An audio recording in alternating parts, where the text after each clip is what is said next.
প্রত্যেকটা মানুষের অন্তর হৃদয় সুন্দর হইতে হবে। যাদের অন্তর সুন্দর না, দেখতে সুন্দর, উপর লেভেল দেখার কোনো যুক্তি নেই।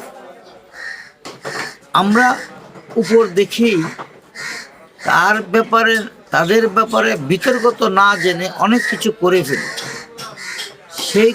যে অনেক কিছু করতে গিয়ে দেখা গেল এমন ক্ষতি হয়ে যায় যেই ক্ষতির কোনো শেষ নেই। সেই ক্ষতি পূরণ করা একমাত্র আল্লাহ ছাড়া আর কেউ পারবে। আমরা দেখতে সুন্দর, অন্তর তার সুন্দর নয়। এই যে আমরা দেখেন, আমরা সারা জীবন দেখে আসছি, আগে যে ইতিহাসে জানা হতে ছাত্র থাকবে নিঃস্বার্থ, দেশের উপকার, জনগণের উপকার, সমাজের উপকার করে ছাত্ররা। ছাত্রদের সংসারের টেনশন নেই, ভবিষ্যতে চিন্তা করে, তারা পবিত্র। ছাত্র মানে পবিত্র আমরা জানতাম। পৃথিবীর ইতিহাসে যত দেশে হোক, বাংলাদেশে হোক, ছাত্ররা যত কাজ করেছে সমাজের উপকারের জন্য, জনগণের উপকারের জন্য কাজ করেছে। আজ এই বাংলাদেশের ছাত্ররা যে কাজটা করলো, দেশটাকে ধ্বংস করে দিল। এত সুন্দর এত সুন্দর ব্যক্তিকে ধরে নিয়ে আসলো, আসল সুন্দরটাকে দৌড়ায় দিয়া নকল সুন্দর নিয়ে আসলাম। তার কিন্তু অন্তরটা সুন্দর না। তার ভিতরে আছে শুধু কিভাবে সে নিজেকে নিজে প্রতিষ্ঠিত করবে, নিজের সুনাম করবে। সুনাম করতে গিয়ে কি হলো, এখন দেশ থেমে গেল।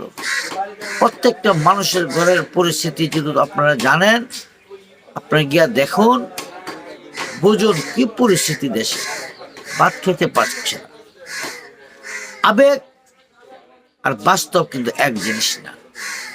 আবেগে আমি পৃথিবীর মালিক হয়ে যেতে পারবো, আবেগে আমি আপনাকে মনে করব মিষ্টির মতো গিলে ফেলতে পারবো। আবেগ তো আর বাস্তবে তো আপনি গিলতে পারবেন না, বাস্তবে আপনি পৃথিবীর মালিকও হতে পারবেন। আমরা সেই জন্য সবসময় অন্তর পরিষ্কার করতে হবে। আমাদের বাংলাদেশটাকে নিয়ে যারা চক্রান্ত করেছে তারা খুব মিষ্টি ভাষা, আসলে দুষ্ট লোকের মিষ্টি ভাষাটাই থাকে।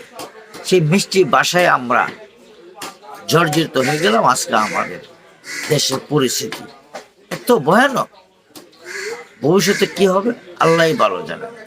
যে গ্যাসের পরিস্থিতিটা দেখেন, অনেক দোকানপাট বন্ধ হয়ে যাচ্ছে। বন্ধ হওয়ার নাম তো সমস্যা সমাধান নয়। সংসার অভাব অনটন, সঞ্চয়, বসে খাওয়া, ভবিষ্যৎ অন্ধকার। তাই আমরা অন্তর পরিষ্কার করি, এটি আমাদের হবে সাধনা। ভালো থাকবেন।